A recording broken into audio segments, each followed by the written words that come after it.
ચાલો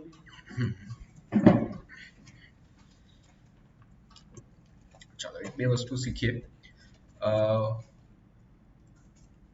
જો અત્યાર સુધીમાં જે આપણે શીખ્યા હતા એડ પ્રોડક્ટની અંદર, સો એડ પ્રોડક્ટની અંદર તમે આ રીતે ડેટા પાસ કરતા હતા, પી નેમ, ક્વોન્ટિટી અને પ્રાઇસ, અને આઈ થિંક આપણે પ્રોડક્ટનું મોડેલ પણ બનાવેલું હતું. ઓકે, પીઆઈડી, પી નેમ, ક્વોન્ટિટી અને પ્રાઇસ. ઓકે, સો જો અમુક ટાઈમ જે ડેવલપર હોય, જે એપીઆઈ ડેવલપર હોય, એ તમને આ રીતે પોસ્ટમાં પેરામીટર નહીં કહે. એમ કે અમને જેસન ફોર્મેટમાં ડેટા આપો. લાઈક આઈડિયા આ જે છે, આ એક એવી એપીઆઈ છે કે જેની અંદર જેસન ફોર્મેટમાં ડેટા પાસ થાય. અને કઈ નહીં, આ જે છે તે ઓબ્જેક્ટ ઓબ્જેક્ટ મોકલો. અત્યાર સુધી આપણે જો બંને એપીઆઈ ને આપણે કમ્પેર કરીએ તો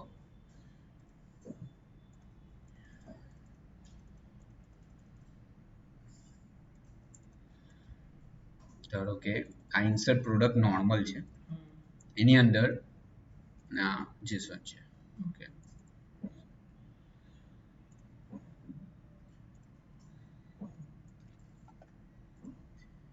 જો આ નોર્મલ છે, નોર્મલમાં આ રીતે પોસ્ટમાં પેરામીટર જાય છે, પ્રોડક્ટ એડેડ સક્સેસફુલી. અને બીજી આ મેં જેસન વાળી એક બીજી બનાવી હતી, તો એમાં જો આ રીતે આવે છે, ફોર્મ ડેટામાં પોસ્ટમાં પાસ કર્યા, જ્યારે આની અંદર રોમાં જેસનમાં પાસ કર્યા. આ શું છે? Jason object. આ બ્રેકેટ એટલે જેસન ઓબ્જેક્ટ છે.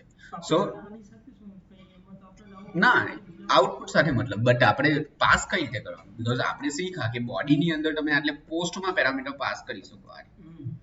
આટલે જ્યારે બોડીમાં પેરામીટર્સ પાસ કરો ને, એ એઝ અ પોસ્ટ છે. બટ અમુક એપીઆઈ, આ એપીઆઈ એવી છે કે જેમાં જેસન ફોર્મેટમાં ઇનપુટ આપવાનું છે.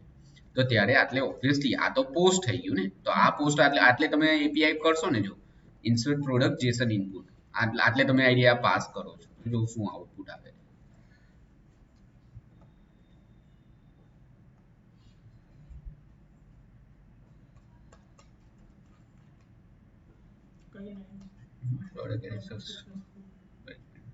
બટ તમારે ત્યાં બ્લેન્કની એન્ટ્રી પડેલી હશે, પેરામીટર્સ આવું બધું ચેક નથી કરાયું, એટલે તમારે બ્લેન્કની ત્યાં એન્ટ્રી પડી ગઈ, બરાબર. જ્યારે આ જે વસ્તુ છે એ તમે કઈ રીતે પાસ કરી શકો? એક મિનિટ આવે,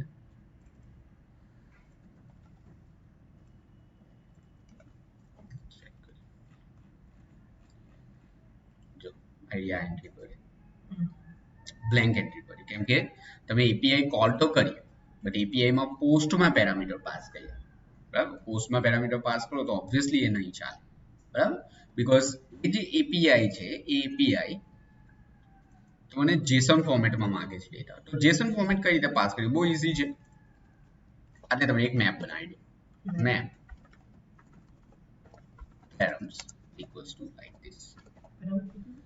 પેરામીટરનું નામ, એવું ખાલી નામ આપ્યું params, અને એ જે છે એ સ્ટ્રિંગ ફોર્મેટમાં પાસ કરો છો.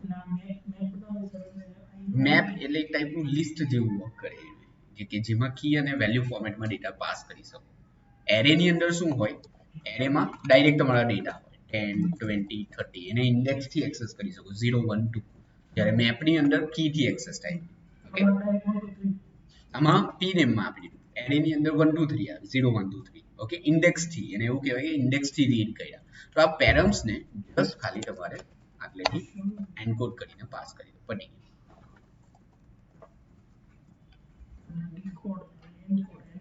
એન્કોડ એટલે જેસનમાં કન્વર્ટ કરવાનું, ને ડીકોડ એટલે જેસન સ્ટ્રિંગમાંથી જેસન, ને આ મેપમાંથી જેસનમાં કન્વર્ટ કરવાનું.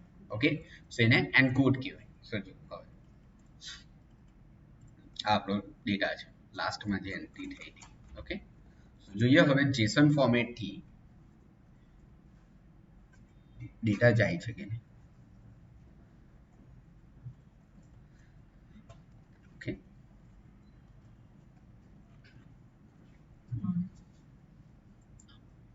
એટલે ખાલી ડિફરન્ટ આટલો જ છે જેસનમાં અને પોસ્ટ.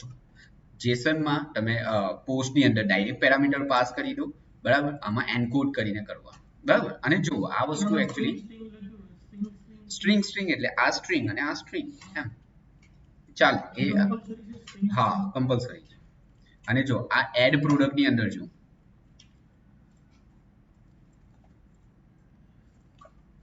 આટલે પણ તમારા પેરામીટર્સ જ પાસ થશે, પેરામ્સ જ પાસ કર્યું. પેલું જે હતું તે સેમ જ છે, જસ્ટ ખાલી આમાં મેપમાં પાસ કર્યું, આ પણ સેમ જ છે. એટલે જેસનમાં કન્વર્ટ કરવું હોય તો ખાલી આટલે જેસન એન્કોડ જ લખવાનું, બાકી બંને સેમ જ છે. આ એડ પ્રોડક્ટ હું નોર્મલ જે હતું તે, તો એમાં મેં ચેન્જ કરીને હમણાં શું કર્યું, ખાલી એને પેરામ્સ એક વેરિયેબલમાં અલગથી લઈએ. એટલે જ્યારે જેસન ફોર્મેટમાં ડેટા પાસ કરવા હોય ને તો બંને સેમ જ છે. સી ઓલમોસ્ટ બંને સેમ જ છે. આમાં પણ પેરામ્સ આ પોસ્ટ થઈ ગઈ, પછી એ પોસ્ટને આપણે જેસનમાં કન્વર્ટ કરી નાખ્યું અને આ ડાયરેક્ટ પોસ્ટ છે. ના, એ ડીકોડ જે કરેલું હતું તે આટલે કરેલું હતું. એટલે જે એપીઆઈ માંથી આઉટપુટ આવે છે તેને ડીકોડ કર્યું, જ્યારે આટલેથી પાસ કરીએ છીએ ત્યારે એન્કોડ કરીને પાસ કર્યું. ઓકે, સો બંનેમાં ખાલી ડિફરન્ટ એટલો જ છે. હા, તો આપણે તમે લાવો છો ને આઈડિયા ડેટા વ્યૂ પ્રોડક્ટમાં શું થાય છે, તો ડેટા આવે છે એ વ્યૂની એપીઆઈમાં છે. ઓકે, એ આવી ગયા ડેટા, કેમ કે બધું સેન્ટ્રલાઇઝ ડેટાબેઝમાં સ્ટોર થયું ને. સો જ્યારે જેસન ફોર્મેટમાં ડેટા પાસ કરવો હોય તો ખાલી આટલે જેસન એન્કોડ લખી દો, એટલે કઈ આ ડાયરેક્ટ. ઓકે, આ ખાસ ધ્યાન રાખજો, એપીઆઈ બનાવવા વાળો તમને કહેશે કે આમાં આ વસ્તુ કરવાની. ઓકે, ચાલો એક ઓર નાનો ટોપિક આપણે શીખી લઈએ. હવે જો આ મેં બે એપીઆઈ કોલ કરી છે અને આટલે એક આપણી પાસે વ્યૂ પ્રોડક્ટની પણ એપીઆઈ છે, અને એ એપીઆઈમાં સમથિંગ આ રીતે છે, pixieapp.com student API get product, so pixieapp.com student API insert product normal અને આ insert product JSON. હવે જો આ બધી URL છે, મતલબ API કોલ કરવાની URL છે. હવે જો બધામાં કોમન વસ્તુ શું છે, આ pixieapps.com છે. ચલો આ pixie જો જે કન્સિડર કરો કે તમે એનો એપીઆઈ બનાવવા વાળો છે, એને તમને અત્યારે આ એપીઆઈ આપી દીધી, બરાબર ને. આ અત્યારે ટેમ્પરરી સર્વર પર ચાલતી હોય, ધારો કે ક્લાયન્ટના મેઇન સર્વર પર નથી ચાલતી, ટેમ્પરરી સર્વર છે. આ પીક્સી એપ્સ એ ડેમો માટેનું એક ડોમેઇન નેમ છે કે જેની પર અત્યારે એપીઆઈ બનાવેલી છે. બટ જ્યારે તમે ક્લાયન્ટને ડિલિવર કરશો ત્યારે આટલે શું ચેન્જ થઈ જશે, ક્લાયન્ટનું નામ, ક્લાયન્ટની જે પણ વેબસાઇટ હોય તે થાય abc.com વોટેવર એવું કંઈ ચેન્જ થઈ જશે. તો આ યુઆરએલ બદલાઈ જશે. ત્યારે અત્યારે તમે ડેવલપર કોઈ પણ એપ્લિકેશન જ્યારે ડેવલપ થાય તો એને સ્ટેજિંગ સર્વર પર પહેલા ડેવલપ થાય. સ્ટેજિંગ એટલે એક ટેમ્પરરી સર્વર બનાવવું હોય ત્યાં, એટલે બધી એપીઆઈ અત્યારે ટેમ્પરરી સર્વર પર છે આઈડિયા, બરાબર, પીક્સી એપ્સ પર. બટ આગળ જતા ક્લાયન્ટ પર, ક્લાયન્ટના સર્વર પર જ્યારે તમે મૂકશો ત્યારે ઓબ્વિયસલી આ પીક્સી એપ ચેન્જ થઈને થઈ જશે abc.com. તો ધારો કે તમે આટલી બધી એપીઆઈ બનાવી, એટલે 10-15 એપીઆઈ કોલ કરી લીધી, બધામાં આ વસ્તુ કોલ કરેલી, તો આમાં તો શું થયું, તમારે 15 જગ્યાએ પાછું ચેન્જ કરવા જવું પડશે ફ્યુચરમાં. આના કરતા બેટર કે આ વસ્તુ આપણે એક અલગ જગ્યાએ સ્ટોર કરીને મૂકી રાખીએ તો. ઓકે, સો એના માટે આપણે એક ડિરેક્ટરી ક્રિએટ કરીએ, હેલ્પર્સ યા રિસોર્સિસ. હવે આ જો ધીમે ધીમે તમારું આ એક MVVM સ્ટાર્ટ થાય છે, રિસોર્સિસ, અને એની અંદર આપણે એક ફાઇલ બનાવી દઈએ, URL helper class URL helper, અને એક સ્ટેટિક વેરિયેબલ બનાવી દઈએ. સ્ટેટિક વેરિયેબલ ક્લાસના નામથી કોલ થાય. Okay, string base URL equals to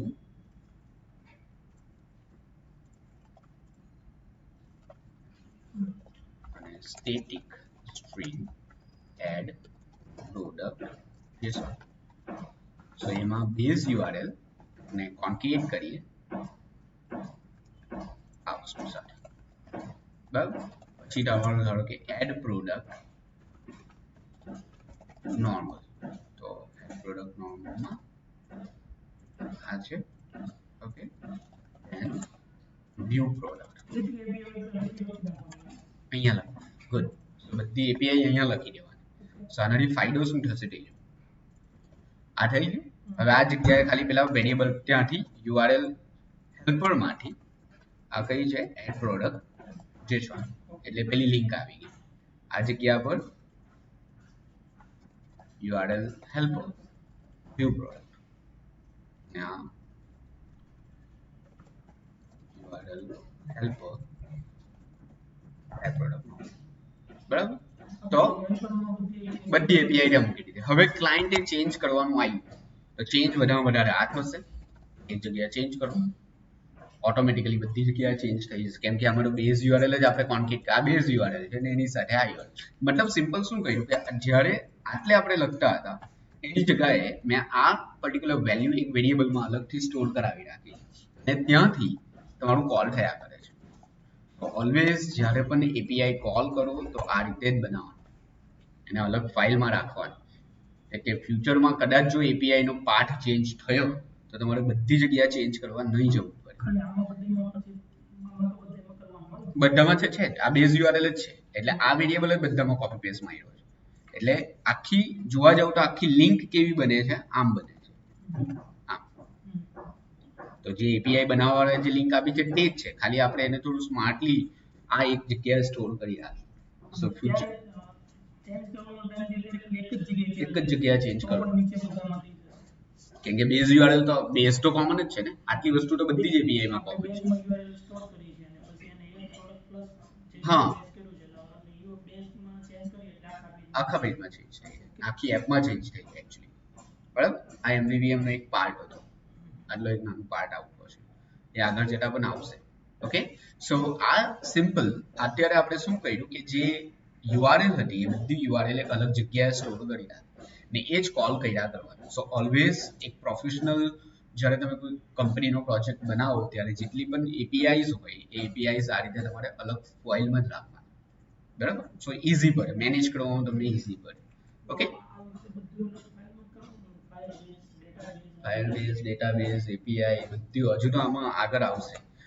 આગળ શું આવશે તે જો જસ્ટ ખાલી હું તમને એક ઓવરવ્યુ આપી દઉં. આ યુઆરએલ ને યુઆરઆઈ માં કન્વર્ટ કરી, બરાબર, એપીઆઈ કોલ કરી, સ્ટેટસ કોડ 200 આવ્યો, બોડી રીડ કરીને જેસન રીડ કરી. હવે આટલી વસ્તુ તમે જોવો ને તો બધી જગ્યાએ આટલી વસ્તુ આપણે કોમન જ લખેલી. જો આમાં પણ કોમન છે, ઓકે, ઇવન આટલે પણ જાઓ તો આટલું કોમન જ છે. તો એમવીવીએમ માં શું આવે, આટલું જેટલું કોમન છે ને એ શું કામ દર વખતે લખવું, એને એક વખત લખી સ્ટોર કરી રાખો ને આટલું તો એક એક લાઈન જ કોલ કરી રાખો દર વખતે, એ આવશે, એ એમવીવીએમ ની અંદર છે. બરાબર, ચાલો આ સમજમાં આવી ગયું કઈ રીતે આપણે કોમ્પ્લેક્સ એપીઆઈ કોલ કરી, બરાબર, કઈ રીતે આપણે સિમ્પલ યુઆરએલ કઈ રીતે અલગ કરીને ઓલરેડી. નાઉ વ્યૂ પ્રોડક્ટમાં મેં એક ઓલરેડી એટલે અપડેટ ગેટ સિંગલ પ્રોડક્ટ આ બે બનાવેલી છે, એમાં તમારે પીઆઈડી પાસ કરવાની છે, અપડેટ નું કોડિંગ હવે કરવાનું છે. તો આ રીતે છે તમારો ડેટા સી સમથિંગ.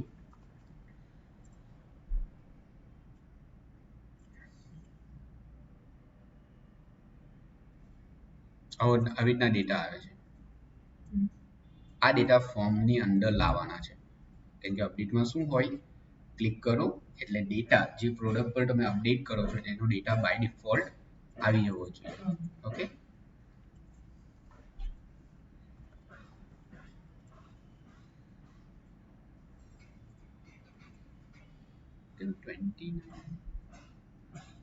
અમારે એપીઆઈ જોવી પડશે.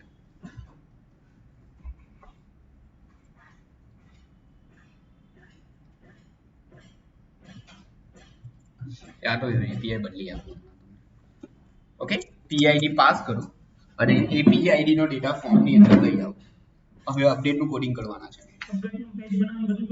હા,